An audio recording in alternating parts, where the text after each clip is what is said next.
Stephen Jones here from Duck Soup. About to cook some Crispy Skin Sockeye Salmon, which is pretty iconic in the Pacific Northwest.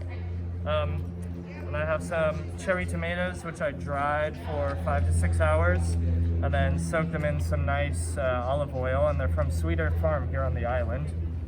And how we do a crispy skin salmon, we take the scales off by rubbing our knife that way, but I already did that.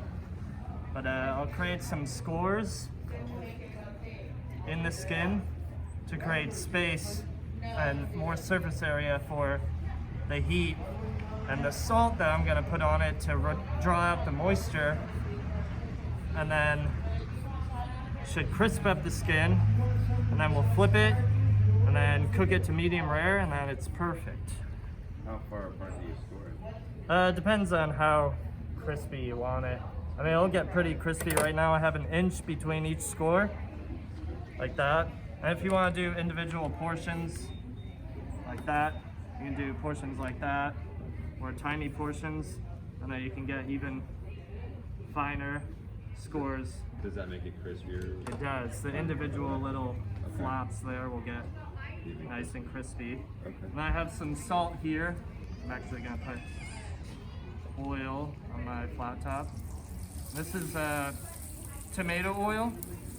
So I dried some cherry tomatoes, like I said before, and infused the oil in the tomatoes. Now I'm using that to sear the salmon. And if you get the salt in between all the little crevices there, that'll make it even more flavorful. And the key to getting it crispy is to put it on a very hot flat top or griddle, well seasoned with a lot of oil so it doesn't stick.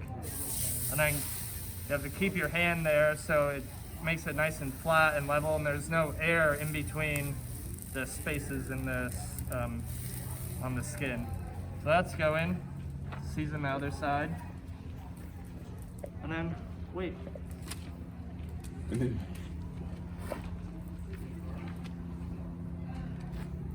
Yeah.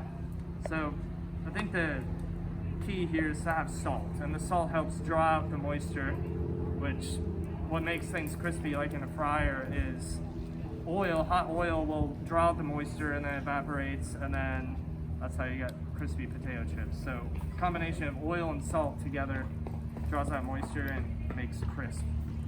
I guess that's the best way I can put it. And you can even take a little oil, put it on top, put it around that. I have this nice spatula, nice and flat and wide. I help you get under there, flip it nicely, but you want it to have enough time to crisp up. And you can look up the side of the salmon. The flesh will start to get like a pale pink or like a white. And then when it gets almost halfway up the fillet, that's when you know it's ready to flip. Because it'll start to give way and that'll just pop off the griddle. So that takes a little time, but the patience is well worth it. Set this.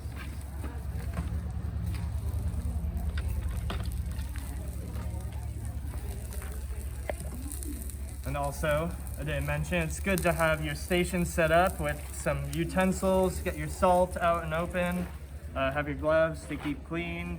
Also, I have a bucket of sanitizer solution here to keep your workstation clean and also keep the food you're eating clean and free of bacteria.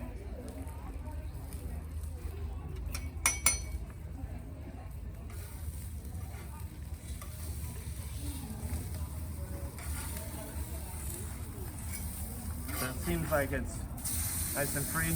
So you see all that nice color here? That's really crispy, beautiful stuff.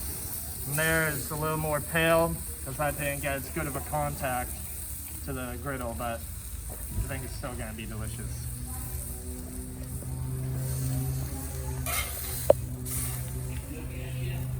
About how long?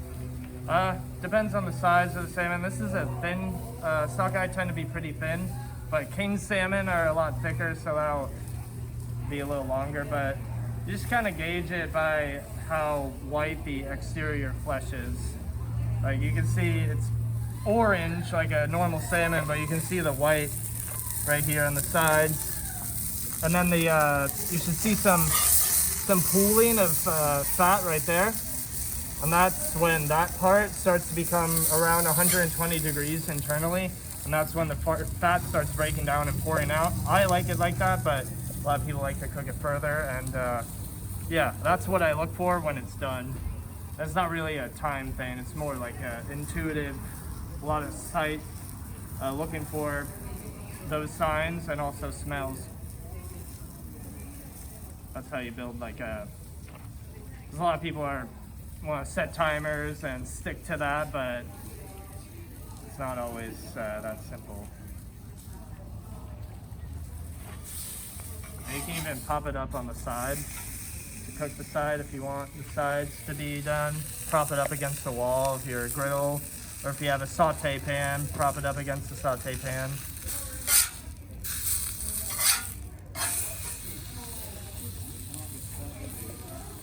Give it one little re-crisp on there. I think this should be almost there.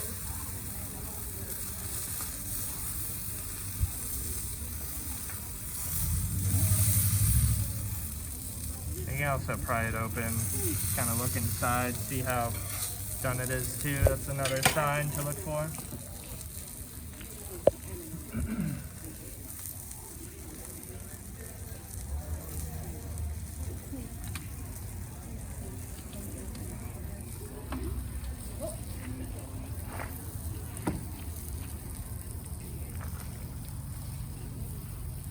Does everyone enjoy a mid-rare salmon? Oh yeah. You like sushi? Hey,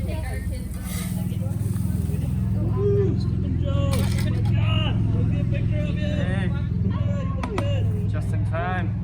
Nice. All right.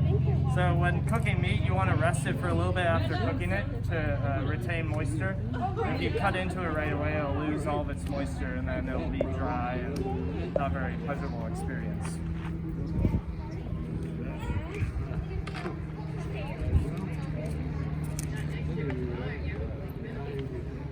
But I think it should be good right now.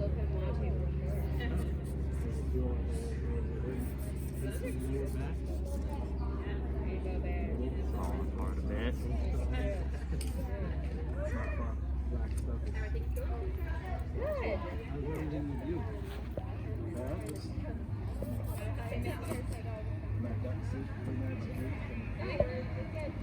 That one fell apart. Save that for later. And then the tomato conserva I made. Conserva, I believe, is an Italian word for conserving. It's kind of like a preservation method for keeping your summer harvests fresh throughout the year, so you can use in the winter. And yeah. There it is.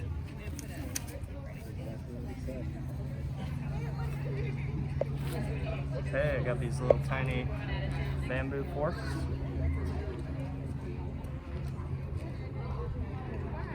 Alright, who wants some?